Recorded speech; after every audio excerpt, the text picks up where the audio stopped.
Okay, we're going to change it up here now on Liquid Lunch. It's me, Hugh. Jen is here, and we're welcoming Kevin Annett back on the show. Kevin, great to see you again. Good to be here as always. I know you're, I just said before we came on, I said you're based in Vancouver, but you're all over the place all the time. And didn't you get, what happened, not let into Britain or kicked out of Britain or something? What Oh, happened that was there? years ago. It was interesting. It's about the same time I was on the show. Yeah. We were doing, with the invitation of the Mohawk Elders in Brantford, we were doing an excavation at the oldest Indian residential school in Canada. That same time, I'm going to England to look up records about the school, and suddenly I can't get into the country. I'm put in an immigration prison, fingerprinted, and deported. So I don't think that was an accident. So, Do you think it was a cause and effect situation there, just a little bit? Well, there was more to it than that, but yes, that was a factor. well, I'm not sure if you even know this, but the last time you were here, and we had film that you brought of the bones that you found in Brantford at Yeah. that residential school, and APTN actually stole our footage and showed it on their newscast or whatever, Without your knowledge. Yeah. without our knowledge. Yeah. Did they credit you? I think they did credit us, but they didn't pay us. It's interesting, Hugh, you say that because APTN, like all the corporate media in Canada, they ignored, like they did with a lot of our evidence, ignored it all until people started attacking us, and then they gave that full exposure. So it's biased to say the least, right? Yeah. Yeah. Well, yeah. So, so here we are. Now, I get your emails, Kevin, and there was the one I saw either this week or last week about the ninth circle. There was supposed to be a human sacrifice, baby eating event. Things get exaggerated on the internet. Yeah. I mean, there's a lot of talk about that kind of stuff. Yeah. Actually, do you want to just kind of tell us what that story was? Because it came out of In your... a nutshell, Yeah. there have been reports for a number of years, and ever since 2010, I've been working in Europe with a lot of survivors of not just sexual assault, but all sorts of crimes within mostly the Catholic Church. And I talked to two women who claimed to be part of an intergenerational satanic cult Yeah. called the Ninth Circle. Yeah. And they described seeing fairly prominent people at it, including quite often Catholic bishops, archbishops, even Ratzinger, Joseph Ratzinger, former Pope Benedict. And Pope Emeritus, is he calling himself? well, what's interesting, he stepped down directly because of a court case we were involved in. That's what I was. And, yeah. Four other cardinals stepped down as a result after being indicted by this court. But these two women, Tos Nienhaus and Anne-Marie van Bienberg, both describe sacrificial events and, related to this Ninth Circle. Now, sources in the Vatican and in Switzerland said a similar ceremony was to go on at summer solstice in Geneva at Notre Dame Cathedral. It's the largest Catholic cathedral there. Right at the same time, Jorge Bergoglio, a.k.a. Pope Francis, is supposed to be there. And apparently there was an attempt to enforce a common law arrest warrant against him. We're getting different scattered reports about that. I don't have a clear picture yet. Well, I thought you were behind those things. No. I was part of the original group that started it, but there was... Okay. You see, it's part of the misinformation campaign that this is all coming out of Kevin Annett's brain somehow, right? All that hard evidence, all the eyewitnesses, somehow I fabricated all that, right? Right. It's your opinion that these are facts. It's all opinion, Yeah. and it's it's not just misinformation, it's the way that we all respond to horrible news, Yeah. horrible evidence. You just deny it. It's a knee-jerk reaction. I understand that. I did it first when I learned these things. But when you put eyewitness testimonies together with documentation, which is a lot of my work in murderbydecree.com, you can see that.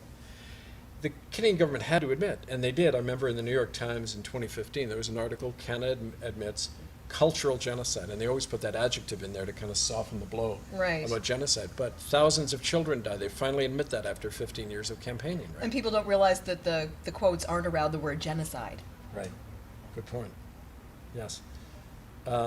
So it's true, but truth takes a while to come out, and there's a lot of fog that the guilty put around it, so that people can't see the connections Yeah. and the whole story. So, I mean, okay, so we're talking about satanic circles, we're talking about child sacrifice or whatever, and I think since the last time you were here, which, as you said, was a couple years ago, I mean, all this, I mean, there's more and more information like that coming out all the time. The last time you were here, I really never heard of this stuff, and now That had- surprises me, actually, because it seems like exactly the kind of thing that you would know all about. Well, okay. Anyways, but now I mean, in the presidential campaign, you had the whole Pizzagate thing, and you're just hearing more and more stories. And I've seen some testimonies of people that look very authentic, like people, like, young women whose their accounts of being involved in satanic cult activity is pretty authentic looking to me. And then we all those the story. Who's that guy? The Jimmy Savile, all that stuff. And then you hear about the Belgians and the, I don't know, the Dutch, all kinds of stuff going on. When people, yeah. Don't forget, like, if you're somebody caught in this, the first thing you want to do is do what the lawyers say, is you create a paper trail, you create confusion, you talk about a lot of stuff so they can never see exactly who's doing what.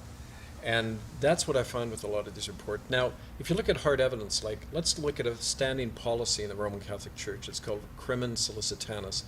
It's, since 1929, it's been a policy governing child abuse in the Catholic Church. And it says in black and white that when children are harmed, the police are not to be told, everyone is to be put under silence. This is coming right from the papal office, the Pope. It's like in the confession booth, you're not allowed to talk about it. Same thing, you're not allowed to talk about the crime, and if you do, you're excommunicated. So that's a criminal conspiracy that every Catholic in the world and every clergy is supposed to be involved in. Now that is saying to any child rapist, become a Catholic priest, you'll be protected. That's why there's so much of it. It's a system in place. It isn't about bad apples. It's about, it breeds that system, that kind of environment. Right? Yeah, it's your zone where you actually have diplomatic immunity to do what you want. Exactly, and we found Unbelievable. in the campaign, this 20-year campaign that I helped initiate about the residential schools, the same thing went on. At first, flat denial. Then, okay, yeah, these things happened, but it wasn't our fault. We didn't plan to do it. And then finally, okay, we did it, but we indemnified ourselves. The government and the churches sat down before the so-called bogus Truth and Reconciliation Commission, and they indemnified themselves legally so nobody would go to jail, even though half of the children never came back. We're talking 50,000 dead children.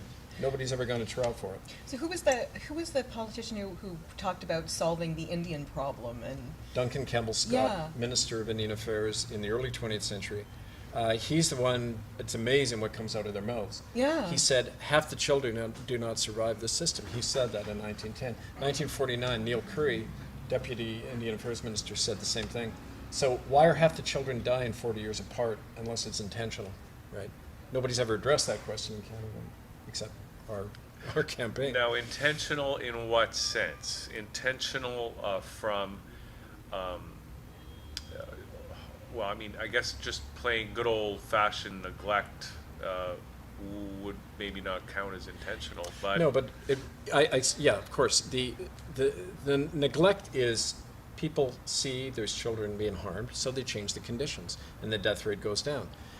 Over 40 to 50 years, the death rate was constant. And Dr. Peter Bryce, who I've printed all of his stuff in my book, Dr. Peter Bryce was an Indian Affairs doctor who was commissioned to go out west, which is where most of the Indian schools were, 1907, 1909. He said, there's a direct quote, "I believe that conditions are being deliberately created to spread infectious disease." He'd describe how in every school, the sick children who had TB and smallpox and that were put in the same dorm as the healthy. They were locked in there and never treated, and that was a common practice year after year. Now, yes, that shows intent. The other factor is you don't die right away from tuberculosis. No. It takes a long time. My And mom it's- told me that before penicillin, they'd take the child the same day and put them in a TB sanitarium. We've got pictures of sick kids sitting alongside the healthy. Right. So it was a common practice. So that's intentional. That under the guise of religion, you're trying to wipe out kids to grab their land. That's a simple. I mean, it happened all over Yeah. the world. Why wouldn't it happen here?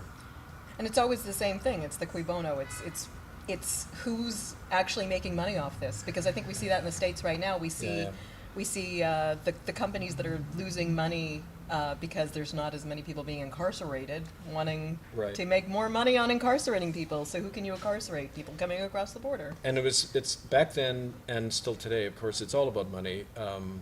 the churches, the Anglican, the United, the Catholic churches that ran all these places, these death camps, they got a certain amount of money for every child. So they wouldn't report the death, they'd keep getting the money. I've Right. talked to eyewitnesses who said as little kids they liked to be on the garbage detail because that's the only time they could eat.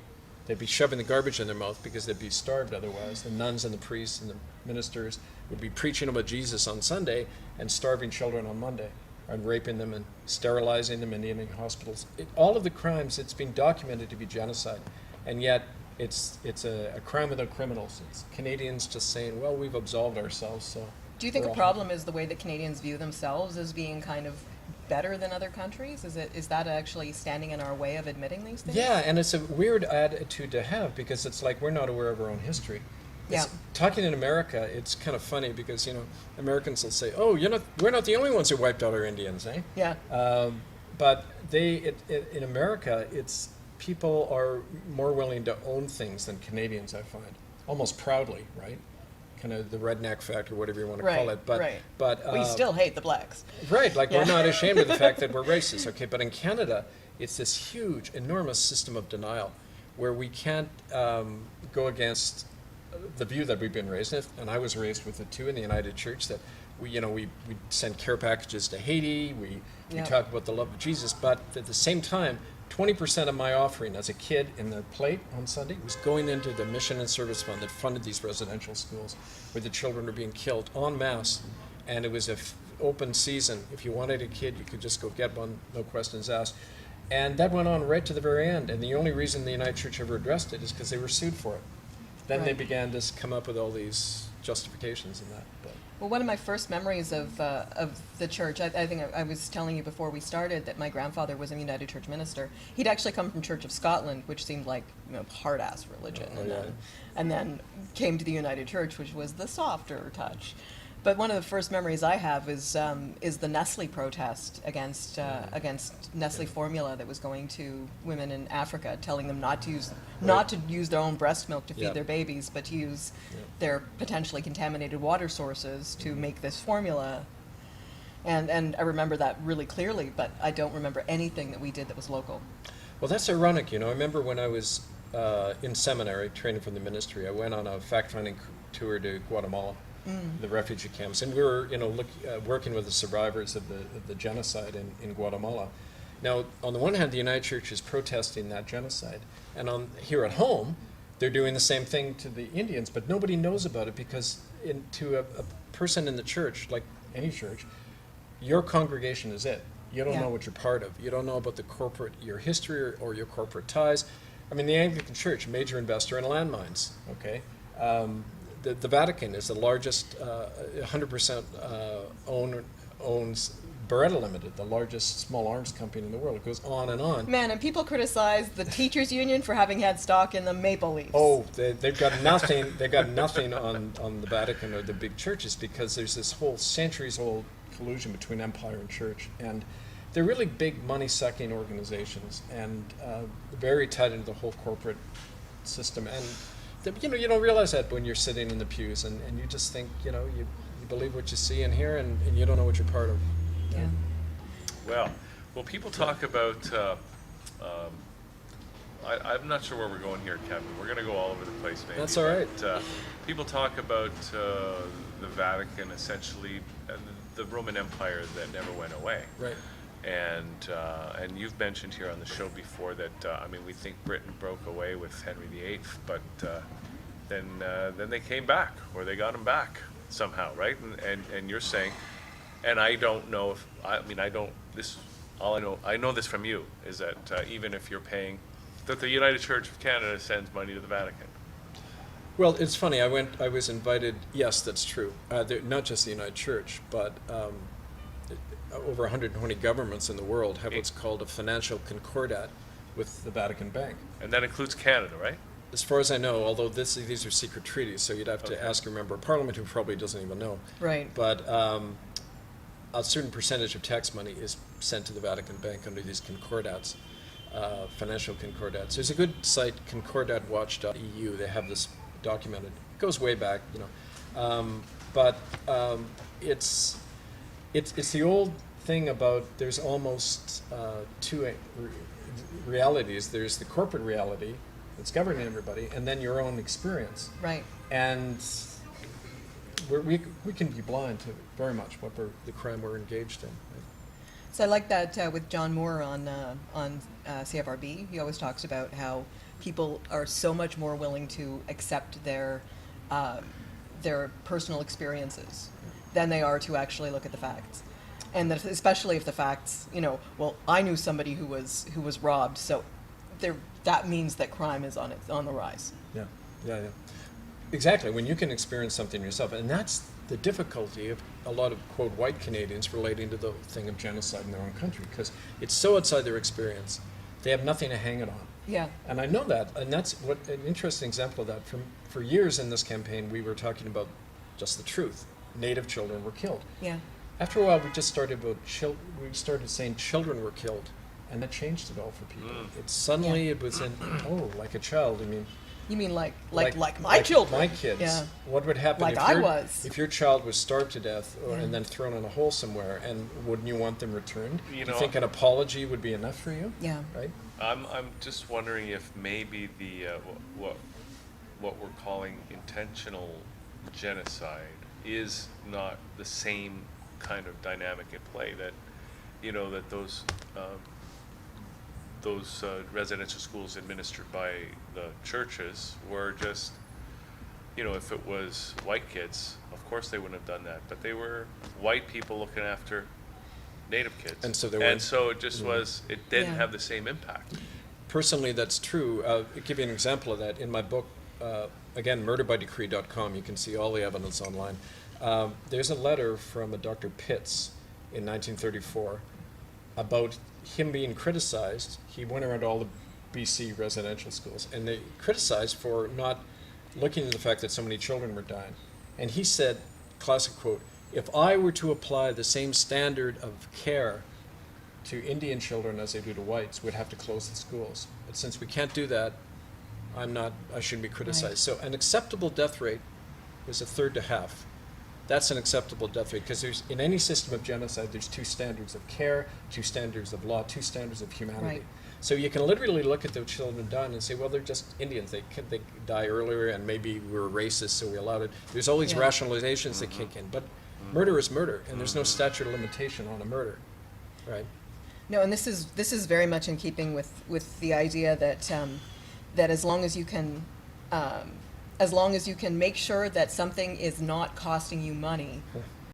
I mean, because what you're talking about is it's cheaper to let the children die than it is to leave them with their parents, where they might actually cost us money in the long run. Absolutely, and we found letters from Catholic priests saying we need to send the children who are sick back into the villages, because then we'll solve the Indian problem. That's intent. That's saying take the kids who are sick, and it was a common policy. Right. They've got smallpox, send them back into the villages. There was a Reverend John Sheepshanks, and there's been a book written about it.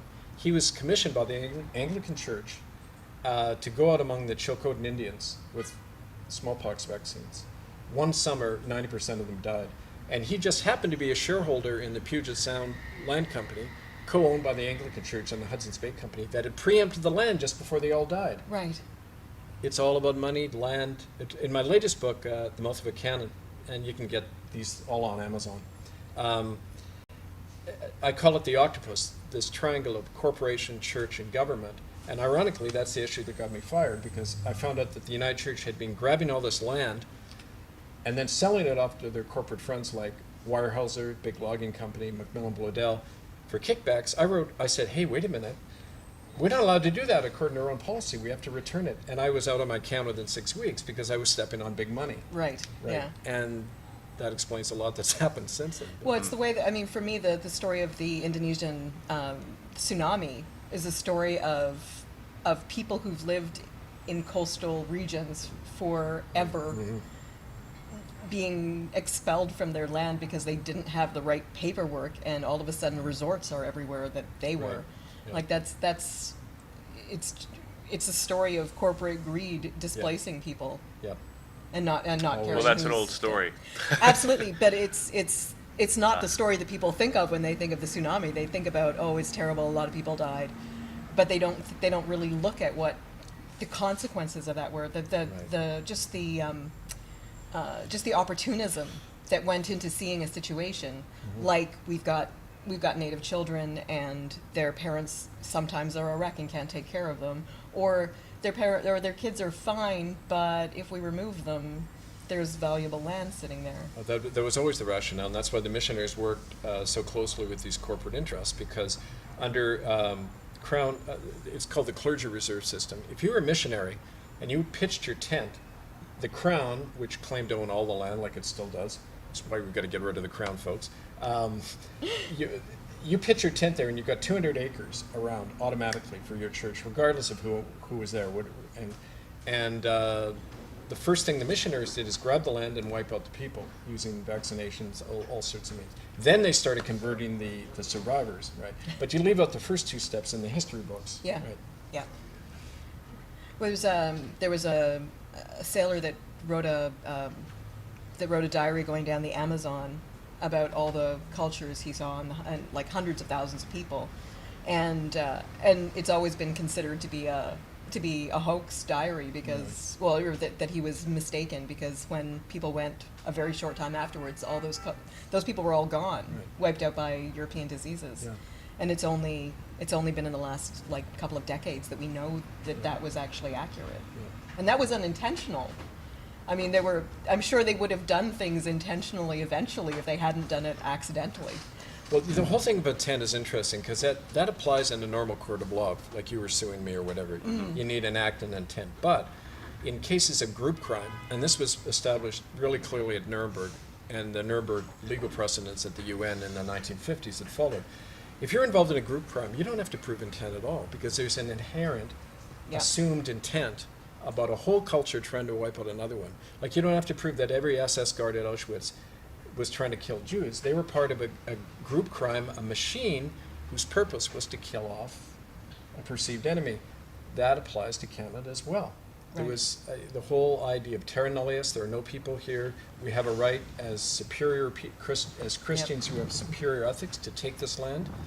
These people are doing it wrong anyway? Right. So the group crime means you don't have to show intent. We are complicit in this, which is why it was all whitewashed, because no perpetrator is ever going to admit they did something wrong. Is there anything in Canadian law that kind of matches I think depraved indifference is an American classification of crime, but that seems to apply here too, that you do things and they're likely to lead to people dying, but you don't care. Yeah, well, I mean, that's inherent in the whole thing of genocide, because it's based on a simple idea that people who are not like us don't have the right to live, and it's legal and moral for us. Not just legal, but it's a moral act to wipe them out. Yeah. It goes way back, actually, to the Crusades, where the papacy brought a thing in called the indulgence, and it said if you kill on behalf of the church, whether it's Jews, pagans, Muslims, Saracens, they called them back then, you are returned to a state of spiritual grace. You have your sins wiped out. So it's good for you to kill the You mean the same thing that the Americans hate about the Muslims now? That there's a reward in heaven for doing things that they blow out of proportion? And Islam, political Islam, and political Christianity are very similar. They're universal religions. They say everybody's got to be converted or they die. It's really that. As a matter of fact, in practice, Islam was a bit more lenient because they allowed Jews and Christians to keep their religion. But that's political. We're not talking about people's faith. No. Right? In Christ, or as a matter of fact, all you have to do is read the Bible, and you'd say, why would Jesus go to church, right? I mean, that's true. There's no need, right, folks? But no, I'm talking these empires that arise on the basis of religion, which are lethal because they have this ultimate sanction behind all their crimes, which is God. And the rewards aren't even in this life, so we don't have to pay you. We don't have to do anything for you. You're still going to do all these things for us. Yep. Okay, so Kevin, what's really going on? Now, there's a whole bunch of things we could talk about. Weren't you involved in setting up common law courts? Still are. And this is an important distinction because, I mean, correct me if I'm wrong, but that our court system that, when we go down to Old City Hall or whatever, that's big an adversarial admiralty machine. law. Right, very important. Can you talk a little bit about that? Thank you. It's important to this because we're not just talking about the problem.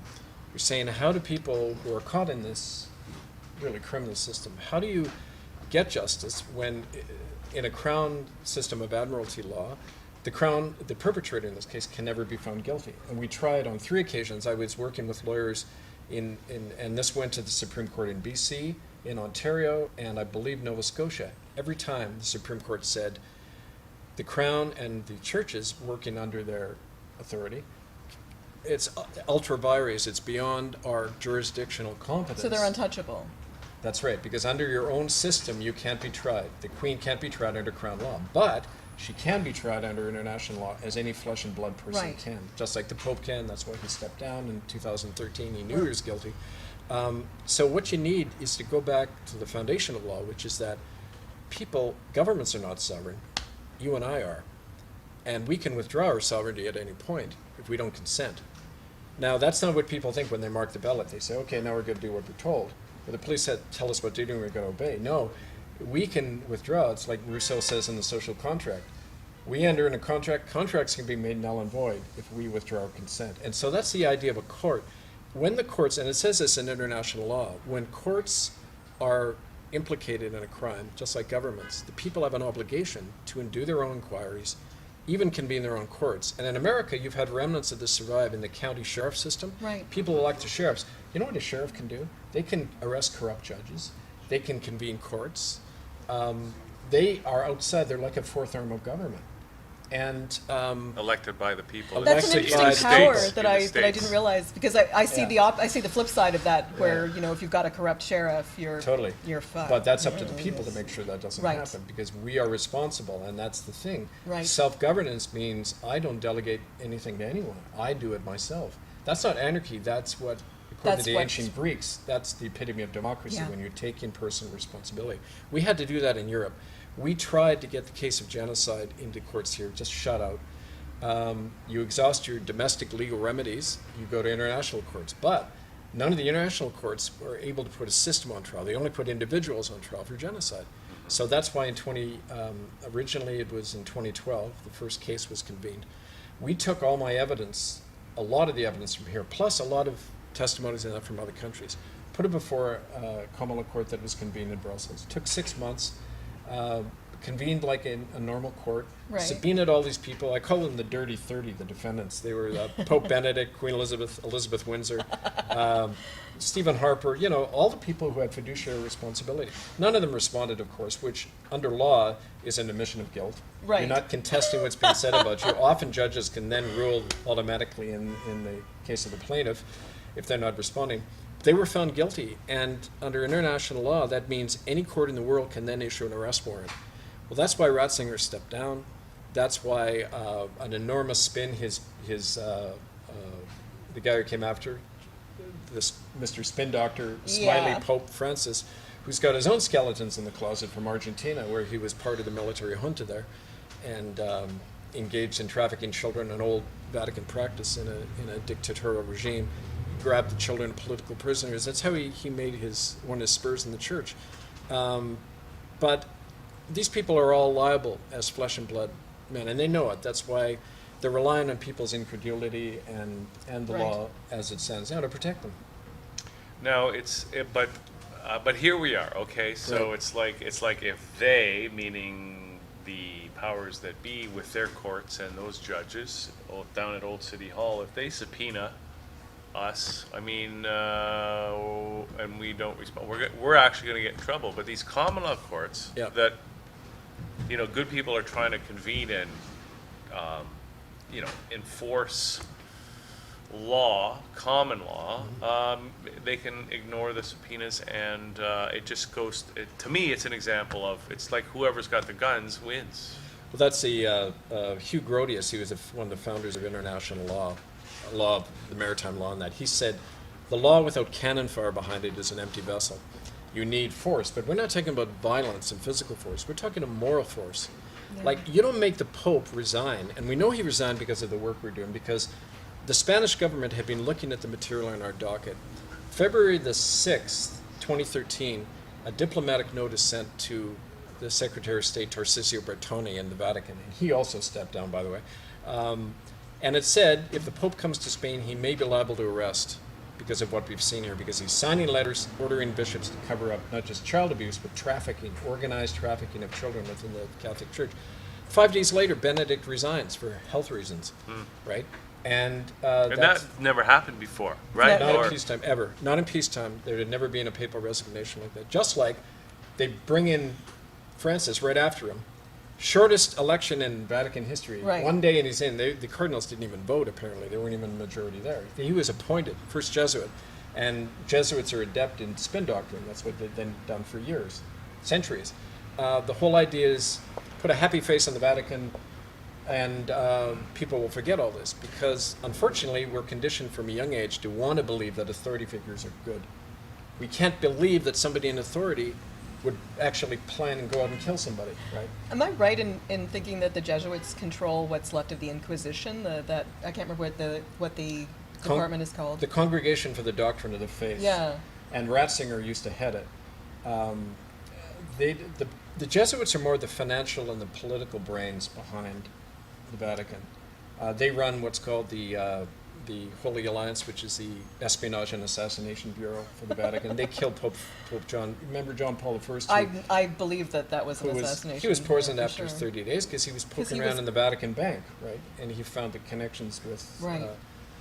a lot of nasty people. And no, he didn't last long. But people find this unusual. But if you look, just read history. Yeah. This is not unusual if you read history, right? It's the most murderous organization in the history of the planet. Just do a body count. So I mean, it's not surprising at all that this would go on. But it's all this this idea that we need something for our day-to-day life. We need the spiritual component for our day-to-day life. So we're willing to ignore anything that happens beyond us. I know. And it's what causes that the distinction between my children and your children too, Right. because you don't think of you've got to take care of your children, so you put your children first. Right. So if those children die, then your children actually are better off. Well, So it comes back to the issue we talked about before, which was self-governance. We're Yeah. not just talking political and legal self-governance, personal and spiritual. We don't need a church. Didn't somebody say the kingdom of heaven is within you? I think it's desperately important to not join an organization that tells you that the only reason that you're good is because there's consequences beyond you Right. after death. Yeah, the fear mechanism there. Because if Yeah. I'm not good because it matters now, Yeah. I'm not good. So, I mean, what's really going on here? I mean, I don't know, Kevin, if you retain your Christian faith, but I mean, they say that what's the real game that's going on here? And I mean, if you listen to some people, they'll say that it's really not a battle against flesh and blood, but against powers and principalities. I mean, what are your thoughts? Very on that? much. At first I would work in, it's funny because as a clergyman or clergywoman, it doesn't help really on a day-to-day basis to have too much faith. It kind of gets in the way of church business, frankly. And so a lot of the clergy I knew were kind of practical atheists, right? I'd never had to look at my faith until my life got taken apart. I lost my job, my family because of this, blacklisted, the whole bit. And I had to really ask myself that question, what did I believe? Now, it wasn't what I was raised with. My sense of something in me that couldn't be destroyed got stronger. The more I got hit, the stronger it got. And I, in a way, discovered that faith in, I think you could say Christ, but it's really that divine light within all of us that ironically needs a lot of adversity and struggle sometimes to come out. And I found that. I think that churches are not the place to try to practice the teachings of Christ. And I don't mean that cynically, I mean in a very practical way. Because it's like that divine message to us is always saying, you have to make a choice. Christ said God or mammon. The spirit of the world, that corruption and greed and conflict and all the things that we're always Rich campaigning men and against. camels and needles. Right. Yep. Or what we know is true, and that's the basis of common law. Men and women know what's true. They can sit in a jury, they can judge for themselves. They don't need a judge or a lawyer or a politician or a pope to tell them what to think or believe. Once you know that on a personal level, you have tremendous power. It's kind of like that belief that in quantum physics that within any particle of the universe is its totality, all of the power. You access it within yourself. And I found people say, like, why are you still alive after 25 years? It's because you stand in that light and you have that power behind you. And so I don't know if that's really answered your question, but I've discovered in that darkness, right, that there is something that cannot be put out in us, right? So what's going to happen? Now, this is like a real big question, but it's like, because it's We didn't either... ask the psychic this question. Damn it. I know. But we should have had Kevin on first. Okay, but so either the good people of the world will rise and somehow overturn the corruption, the greed, the wickedness. Or is it all cyclical? Or- We're just going to have to keep going through different iterations. Well, of- no, or well, what I was gonna say was is that things are just gonna hit tribulation levels, and then Jesus is gonna come back. What do you think, Kevin? I think the idea of being saved by anything or anyone is a cop-out. It's not reality. Like, you can be spiritual but very realistic at the same time, right? And the way I see, like I often would say to people in counseling and still do, your experience doesn't lie. You go on what you know from your experience. Not a fanciful idea somewhere, but what you know from your own life experience. And I see all over, because I travel a lot, and I see all over an amazing awakening happening, right? And it's kind of, things are getting really worse and really better all at the same time. Right. There's a sifting and a separation. If you want to call that, like in the Bible, Sheeps and sheep and goats. goats. And I had a funny guy in my church. He was an usher, and on Sunday he'd say to people, Are you goat? goats or sheep? It's kind of like Then you that. find out who's actually read the Bible. Most of them hadn't, right? But anyway, there is that sifting out happening, but it starts in here. Right. Sifting out between the old allegiances and the new, and it's a painful process, but so is birth. Birth is always painful and bloody, but we wouldn't stop it. It's the same spiritually, right? And I have tremendous hope because of what I've survived and what I see happening all around me. I like what you were saying too about how people know the truth when they're actually exposed Right. to it. There was the youngest juror on the Bill Cosby trial was 22 years old, had no idea who Cosby was. Was like probably the only person on the jury who wasn't affected by the Really? fame factor. Really? And they asked him why he'd made the decision he did to convict, and he said that he heard the women and he could tell they were telling the truth, and he heard Cosby admit to things and knew that he was a liar and heard it. Yeah. Like, just knew it from... That's the power, again, the power of the common law. You say, judges, we're used to thinking that judges are the authority, and they're not. Common law is the jury. The jury even has the right in America Jury nullification. to rewrite the law, Yeah. to remove judges, right? Yeah. And that's why ultimately, and you keep saying, which is good, I'm glad you keep saying it, what's behind all this, where are we going? Well, in terms of Canada, let's just talk about Canada. We have this whole colonial structure, which in a way is part of the problem. We've got a Governor General who can remove the government at any time, answerable to the Queen, Oh, yeah. whoever that is, and this fictitious crown authority, right? And it owns She's all the actually land. a TV show. Well, probably. Yeah. I wouldn't be surprised, But it's time we came of age. It's time we became a republic under the common law. And We're that still means, a Dominion, right? Are we Well, still... in that bubble, the corporate bubble we are, but when you step outside it, we're not. We're free men and women, and we can create anything Nice. we want. And we need a republic in this country. And there's, in fact, a movement that started in Winnipeg. It's now spreading all over. People are coming, it's like the 100th monkey. They're all coming to this idea independently. They say, well, we need to revoke any allegiance. 58% of Canadians wanted that in a decimal poll in 2013. They said, we want a Wow. republic. We want no more ties with this Wait, 50? anachronism. 50? 58%. Oh. So that Republican movement is acting on that mandate, saying, okay, let's start it, but not by changing hats and having a president in now. Right. We need local self-governance. The idea is you form an assembly in your Yeah. neighborhood and you take back power. Well, You keep the that's- taxes in the community. You rebuild from the bottom up. Yeah, right? that's the way it's got to be. But what I Yeah. see happening is that, just even in terms of corporate takeovers, okay? Or I used to be involved with a credit union. There used to be hundreds of credit unions Right. in Ontario. Yeah. Now there's a handful. Yeah.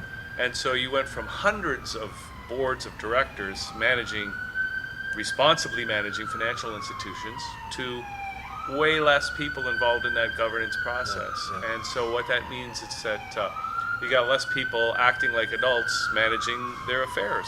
There's that inertia in anything, in any phenomenon in nature and in society. Things are run down, and I know, like, I was active in the 60s and the 70s, and there's this tendency to go, oh yeah, I've seen it all, right? And get cynical and do the jaded thing. But no, we need to reinvent ourselves and allow ourselves to be reinvented all the time, right? And I love to speak in high schools, right? Because the youth nowadays, their bullshit detector is much better, and they learn things a lot quicker than we ever did. There's a downside. I think they're getting too wrapped up in their technology, and I think that's doing something to our brains, right? Yeah. But just the contact, we need to reestablish the contact. But they say, let's go. When I'm talking in high school, it's, come on, let's go, let's change it. Let's find out what these bastards are who are raping children. Let's stop it, right? And that's the energy we need, and we got to trust that youth and get out of the way when they want to move, right? So. Yeah, when I was in high school, there were as many kind of young conservatives as there were radicals. I was a young conservative. Oh my God! Well, don't forget, a Tory in Canada is different than a conservative in, say, England or in America. Well, back in those days especially, those were the Bill Davis days here in Ontario. Yeah. But, well, you know what they say, if you're young and you're not a liberal, then you don't have a heart. If you're old and you're not a conservative, then you don't have a head. Well, I'm the opposite. Oh, good for you. Mine is always still. It's okay to believe in Ayn Rand until you're about 17 or 18. If you don't grow out of it after that, if you don't stop being a libertarian, there's something seriously wrong with you. No. When I came to Toronto, I was a courier, and I applied Ayn Rand thinking to my driving. That's probably a good thing, though. That's probably why you're alive. That's why you're still alive. Yeah. Yeah, she's good in certain circumstances. But Yeah. You got to take from everybody. I mean, Exactly. there's truth in everything. And Yep. Okay. So, wait, I had another question. Let's talk about Canada for a second then. You brought it back to Canada. Here we have now the first post-national prime minister, who's, it just seems that there is a movement, and this goes along with our, heading towards tribulation idea, that a global government seems that somebody's trying to put a global one world government into place, and that's part of the big game plan. And one world religion. That's why Bergoglio spoke to the World Council of Churches. And he's willing to baptize aliens if they ever show up. Assuming he isn't one himself. But that really, what you're saying was that really translates. We need to translate that into one world corporation. It's a corporatocracy is really what they're talking about. And, it's, as for Justin, well, if he didn't have the name, he wouldn't be in as prime minister, right? Pretty much. For sure. It's to me, that's a reflection of our media culture. Sure. Now, we can't have new people. You got to have a second Clinton in the States. You got to have a second Trudeau in Canada. You got to have a reality TV star. Pretty much. He didn't even get to star with a monkey. Like I could deal with the film star thing a little better. Yeah. Also, you can ask him, how come his government ratified very dangerous bill that Harper brought in, the Foreign Investment Protection Act. You should look it up. Section 33, I believe, it's a bilateral agreement with China. It allows China to station security forces on Canadian soil to protect their investments. Really? Security forces is defined as anyone who bears arms. So the Chinese army, under that, could be stationed in British Columbia at their mines to protect it. What are they going to do next? Shoot native demonstrators? It's Canadian sovereignty, it doesn't exist. This is why we need to establish it, right? Does that kind of create the same thing that we've got in Asia, where there's those pockets of sovereign nations? They call them free trade zones originally back in the remember. 80s, but now they're corporate. The corporation it's where we've evolved towards. There's no governments anymore. These are corporate bodies. A lot of the so-called government agencies are actual privately run. Like best example is the Child and Family Services here in Ontario, private company that gets $30,000 or more for every child they take out of a home and put in a foster family. So for private prisons, it's like the profit motive. You've got massive child trafficking happening all over. And people complain about social services giving money to actual families. Why does a mom on welfare get half of what a foster parent gets? Right. Well, what are they trying to do there? Destroy a single mom with her? Yeah. Apparently. I think it's part of the plan. To me, that is consistent with a strategy to get us towards a world government. Because Right. what you want to do is you want to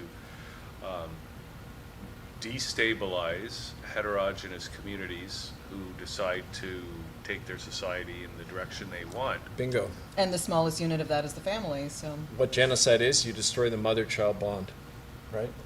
And we saw it happening right here with our own money, with our own laws in the residential schools. It's like we're all on the reservation now. It's happening to all of us.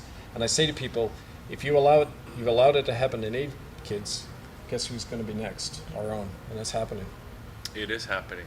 Can you tell me just how does CBC fit into either stopping or improving the discourse? I've been listening to the Finding Cleo podcast, the same woman who did Connie Walker, who did Missing and Murdered. And honestly, that's been my biggest education about the residential school system. Okay, I think local CBC people are great. They often covered our stuff, and then it got to a certain level and bang. Corporate. Fifth Estate tried to interview me twice. They got it in the can, and then it was never broadcast. So a lot of political interference. We know that at the higher level. But in terms of the murdered and missing women thing, it's murdered and missing families. The reality is, that's what our second season is. Yeah, 2003, we started the community task force into missing people in the downtown east side of Vancouver. We found that, first of all, Wendy Poole was the first one, a Native woman. Right. They're blue bloods. They're descendant of the clan mothers. These are targeted killings to wipe out those with the memory of who owns the land. And so it's about the whole deal about land. And I think the Missing Women Inquiry is pretty much like what the so-called Truth and Reconciliation Commission is. Right. It's a government-run distraction. Let's pretend we're doing Yep. something, and Hide then we won't the ask the evidence. real questions. Protect the perpetrators, hide the Right. evidence, go after the people with the real evidence and shut them down. That's what we found happening at the TRC. It's happening again. And of course, it's not surprising. It's what you do, when you got to keep the money machine going and Yeah. get these people off And their we land. have something significant to hide. Okay, Kevin, so we got to wrap it up, unfortunately. So let's give people some takeaways, some calls to action, some contact information. Okay. What do you want to leave Thank people you. with?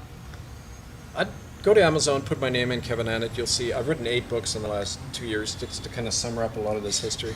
Common What law have you been training doing with manual. your time? Oh, well, like I say, it beats working, right? I've done common law training manuals and that, but also urge people to see the evidence, judge for yourself. Murderbydecree.com, the tribunal website, itccs.org, International Tribunal of Crimes in Church and State, itccs.org. Write to me. I'm at thecommonland@gmail.com. I spend my time going into communities, helping people organize around this and many other issues. I'm doing a lot of work in Ontario now, actually. There's people wanting to organize around lots of issues like child trafficking and police and court corruption, all this stuff. And we want to assert our individual sovereignty against the corporate state actors. And there's a movement, Republic of Canada, they call it. Republic of Canada at gmail.com. They put out a book you can see on it's called The Case for Canada. And it's got a program and a vision for Canada. I urge people to get that on Amazon. I can send you copies too if you write to me. Yes, please. I just happen to have some. Yeah, great. Yeah. We love free books. Okay. Kevin, this has been a great conversation. I'll see you again. Okay. Thank you, Hugh. Always fun. Don't make it 5 years this time. I won't. Okay. Thank you. We're going to take a quick break. Then we got more. You know what I'm saying? I hope you got the time, Jen. We're Okay. still here. Okay, Just we'll be right keep, back. keep me with the coffee. Thatchannel.com.